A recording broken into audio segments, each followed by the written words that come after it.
Hi everyone welcome to Telugu crypto Badi and my name is Vijay. So ఈ రోజు అయితే మనకి మార్కెట్ ప్రతి కాయిన్ కూడా హ్యూజ్ గా పంప్ అయింది. దాని రీజన్స్ ఏంటి? అలానే ఇథీరియం గురించి ఒక మేజర్ బ్రేకింగ్ న్యూస్ అయితే ఉంది. అది కూడా మనం ఈ వీడియోలో డిస్కస్ చేద్దాము.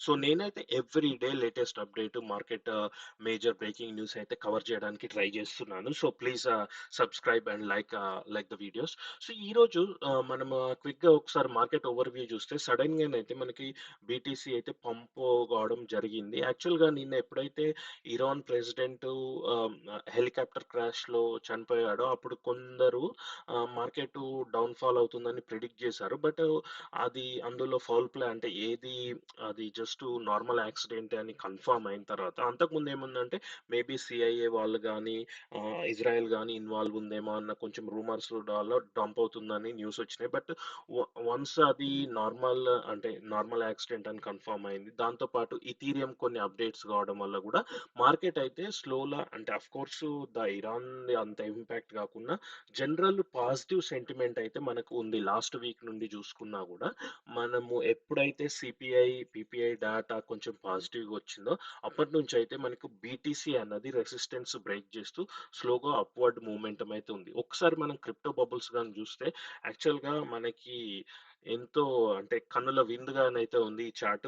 ఈ మధ్య కాలంలో ప్రతి కాయిన్ గూడా ఇంత గ్రీన్‌గా ఉండడం అయితే మనం ఫస్ట్ టైమ్ చెప్పుకోవచ్చు. సో, హైయెస్ట్ ఇంక్రీజ్ మనం జూసుకుంటే పిత్ గాని, అలానే లైడో ఫైనాన్స్ గాని, ఆవే, ఇంజెక్టివ్ ఆల్మోస్ట్ అంటే మనం లాస్ట్ ఫ్యూ డేస్ ఆహ్, ఈ పంప్‌ని కంపేర్ చేస్తే ఈరోజు మాత్రం ఎక్కువగా లేయర్ 1 బ్లాక్ చైన్ గాని, మనము ఫండమెంటల్లీ స్ట్రాంగ్ ఉన్న క్రిప్టో కరెన్సీస్ లేయర్ 1, లేయర్ 2స్ అలాంటివన్నీ అయితే హ్యూజ్‌గా పంపయ్యాయి. ఒక్కసారి లార్జెస్ట్ గెయినర్స్ చూస్తే మనం చాలా సార్లు మాట్లాడుకున్నాము డొనాల్డ్ ట్రంప్ గురించి. అదైతే నేను లాస్ట్ వీడియో చేసినప్పుడు ఇది ఆల్మోస్ట్ 60, 65 సెంట్స్ ఉండే. సో ఇప్పుడైతే 2x అయిందని చెప్పుకోవచ్చు. 137 దగ్గర ట్రేడ్ అవుతుంది. అలానే కొన్ని మీమ్ కాయిన్స్. సో ఎక్కువగా అయితే ఈ బేస్ గార్డ్ 51% అయితే ఇంక్రీజ్ అయింది. ఇంకా కొంచెం బెటర్ కాయిన్స్ అంటే మిగతాయన్ని మీమ్ కాయిన్స్. బట్ మనం చూసుకున్న ఇక్కడ పెండెల్ ఫైనాన్స్ గాని, నేను బ్రెట్ గురించి కూడా ఇదివరకి ఆల్మోస్ట్ 1 మంత్ బ్యాకే కవర్ చేశాను. అంటే one of the top meme coins ఉంటుంది ఈ సీజన్‌లో అని చెప్పేసి. బ్రెట్ గాని, డొనాల్డ్ ట్రంప్ గాని, బేస్డ్ షిబా గాని ఇవన్నీ ఇదివరకు కవర్ చేసినవే వీడియోలో. ఆ టైంలో ఎవరైనా ఇన్వెస్ట్ చేసుకుంటే మాత్రము ప్రాఫిట్ తీసుకోవడం మర్చిపోకండి. ఎందుకంటే మళ్ళీ క్రాష్ అయ్యే ఛాన్సెస్ కూడా ఉన్నాయి. సో ఇంకా బిట్‌కాయిన్ దగ్గర మనము నెక్స్ట్ వాచ్ చేయాల్సిందేంటంటే 72,000 దగ్గరైతే మనకి హ్యూజ్ రెసిస్టెన్స్ ఉంది.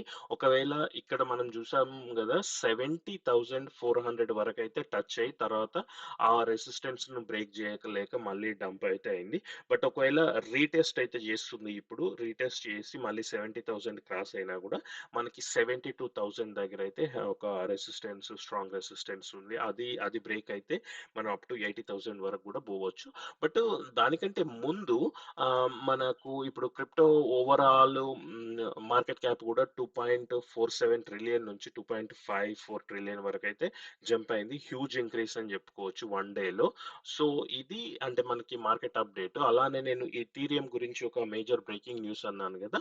సో అదేంటంటే బేసిక్‌గా ఇథీరియం ఈటీఎఫ్స్‌కి ఇప్పుడు మనకి బిట్‌కాయిన్ ఈటీఎఫ్స్ ఉన్నాయి కదా! అలానే ఇథీరియం ఈటీఎఫ్స్ కూడా చాలా అప్లై చేశారు. బ్లాక్ రాక్ వీళ్ళందరూ కలిసి. సో వీటి డెడ్‌లైన్ ఏంటంటే 23 మే. సో నెక్స్ట్ 2 డేస్‌లో ఉండేది. బట్ ఏమైందంటే ఇన్ని రోజులు ఇంకా ఇథీరియం ఈటీఎఫ్స్ అప్రూవ్ కాకపోవచ్చు అనే రూమర్స్ ఉన్నాయి. బట్ సడెన్‌గా ఈరోజు జస్ట్ ఫ్యూ అవర్స్ బ్యాక్ మొత్తం నేరేటివ్ చేంజ్ అయింది. సో బేసిక్‌గా ఇప్పుడు ఏమవుతుందంటే SEC security and exchange commission యూఎస్‌లో ఎవరైతే ఈటీఎఫ్స్ అప్రూవ్ చేస్తున్నారో వాళ్ళందరినీ ఈ కొంచెం ఫైలింగ్స్ ఉంటాయి గదా! అవన్నిటిని 19B4 ఫైలింగ్స్ అని అంటుంటారు. వాటిని అప్డేట్ జేయమని జెప్పేసయితే ఈ అప్లికేషన్స్ వాళ్ళందరినైతే ఎస్‌ఈసీ వాళ్ళు అడిగారు. సో, దీనికి మెయిన్ రీజన్ ఇప్పుడు ఎరిక్ బాల్చునస్ ఇతను బ్లూంబర్గ్ ఈటీఎఫ్ అనలిస్ట్ అలానే జేమ్స్ సేఫర్ట్. సో, వీళ్ళిద్దరూ ఏం జేశారంటే ఈ ఈథీరియం ఈటీఎఫ్ అప్రూవల్‌ని అప్ టు 75% వరకు హోప్‌ఫుల్ అని జెప్పేసి అప్డేట్ జేశారు. జస్టు ఆహ్, ఈరోజు ఆఫ్టర్‌నూన్ వరకు గూడా ఇదేంటంటే 25% ఛాన్సే ఉండే. సో, ఇప్పుడు వాళ్ళు ఆ 25% ఆడ్స్‌ని 75% వరకు ఇంక్రీజ్ జేశారు. సో, దానికి మేజర్ రీజన్ ఏం జెప్తున్నారంటే మనకి బైడెన్ మీద ఎక్కువగా పొలిటికల్ ప్రెషర్ ఉందని జెప్పేసయితే మనకి కొన్ని న్యూస్ అయితే వచ్చాయి ఇక్కడ. ఇక్కడ జూసుకుంటే ఆహ్, ఏమవుతుందంటే ఇప్పుడు మనము లాస్ట్ వీక్ గూడా మాట్లాడుకున్నాం ఒక వీడియోలో ఒక క్రిప్టో బిల్లు వీళ్ళు ట్రంప్ వాళ్ళు సపోర్ట్ జేశారు అని జెప్పేసి. సో, ఇప్పుడు బైడెన్‌కి ఏమవుతుందంటే యూఎస్‌లో నవంబర్‌లో ఎలక్షన్స్ గాబట్టి ఇప్పుడు ఫోకస్ అంతా గూడా ఈ ఇయరు ఎలక్షన్స్ మీద ఉంటుంది గాబట్టి ఈ క్రిప్టో కమ్యూనిటీ గూడా హ్యూజ్ కమ్యూనిటీ. సో, వాళ్ళు ఆల్రెడీ బైడెన్ యాంటీ క్రిప్టో అని జెప్పేసి ముద్ర పడిపోయింది. ఎందుకంటే ట్రంప్ 2, 3 టైమ్స్ నేను క్రిప్టోని సపోర్ట్ జేస్తాను. బ్లాక్ చైన్స్ గాని, క్రిప్టో కరెన్సీ కంపెనీస్‌కి నేను యూఎస్‌లోనే ఉండేటట్టు ప్రోత్సాహం ఇస్తానని జెప్పేసి 2, 3 సార్లు జెప్పేసరికి బైడెన్ ఆల్రెడీ యాంటీ క్రిప్టో అని జెప్పేసి పేరొచ్చేసింది.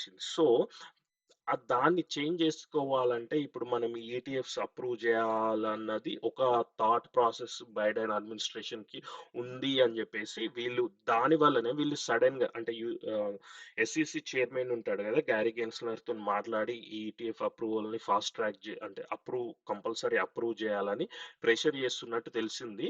బట్ చూడాలి. ఇప్పుడు అయితే మనకి మే 23 సో 2 మోర్ డేస్‌లో మనకి ఏ విషయం అన్నది తెలిసిపోతుంది. ఒకవేళ ఇథీరియం ఈటీఎఫ్స్ అప్రూవ్ అయితే మాత్రం మనకి ఇథీరియం అన్నది ఈజీగా 5000 వరకెళ్ళే ఛాన్సెస్ అయితే ఉంది. మీరు ఆల్రెడీ చూసుకుంటే ఈరోజు 14% అయితే మనకి ఇథీరియం ఆహ్, అప్ అయింది. ఆల్‌మోస్ట్ 3050 నుంచి 3527 దగ్గర ట్రేడ్ అవుతుంది.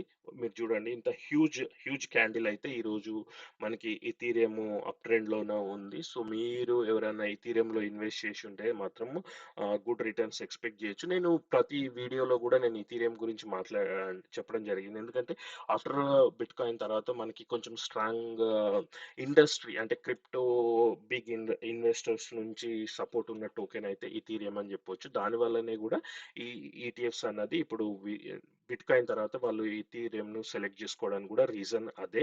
సో, ఇథీరియంలో ఒక స్మార్ట్ మనీ ఎనీ ఆహ్, బిగ్ ఫైనాన్షియల్ వాటికి స్మార్ట్ కాంట్రాక్ట్ అప్లికేషన్స్‌కి ఇథీరియంనే వాడుతున్నారు గాబట్టి, సో, అది మెయిన్ రీజను. ఇది ఈరోజు లేటెస్ట్ అప్డేట్. సో, మీరు ఇంకా ఈ మార్కెట్ సిట్యుయేషన్‌లో ఎలాంటి కాయిన్స్ ఇన్వెస్ట్ చేస్తున్నారో గూడా నాకు కామెంట్స్‌లో జెప్పండి. వన్ థింగ్ ఏంటంటే ఈ టైంలో బై చేయడం కంటే మన దగ్గర గుడ్ రిటర్న్స్ ఉన్న వాటిని కొంచెమైనా ప్రాఫిట్ తీసుకోవడం బెటరు. మోస్ట్‌లీ బై చేయడం అన్నది రెడ్ డేలో చేసుకోవడము బెటర్. ఎందుకంటే మనకేమన్నా డంప్ అయినా గూడా అంత ఇంపాక్ట్ అయితే ఉండదు. సో, ఆహ్, ఆహ్, మీరు ఆల్రెడీ ఏమన్నా 2, 3 ఎక్స్ ఎక్కువున్నా గూడా ఈ టైంలో కొంచెం ప్రాఫిట్స్ తీసుకోవడం అయితే మర్చిపోకండి. ఎందుకంటే అది ఇంపార్టెంట్. కాన్స్టెంట్‌గా ఎప్పుడు క్రాష్ అయితదో ఎవరు ఎక్స్‌పెక్ట్ జేయలేరు. సో, ఇది ఈరోజైతే లేటెస్ట్ మార్కెట్ అప్డేట్. అలానే మీరు ఒకవేళ నేను ఈ ఈటీఎఫ్స్ అప్డేట్స్ అన్నీ గూడా ట్విట్టర్‌లో వెంటనే పోస్ట్ చేస్తున్నాను. సో, ఒకవేళ లేటెస్ట్ ట్రెండింగ్ న్యూస్ కోసం అయితే నా ట్విట్టర్‌నయితే ఫాలో అవ్వండి. అది నేను మీకు లింక్ గూడా డిస్క్రిప్షన్‌లో పెడతాను. Thanks for watching Telugu crypto buddy and keep watching Telugu crypto buddy. Thank you.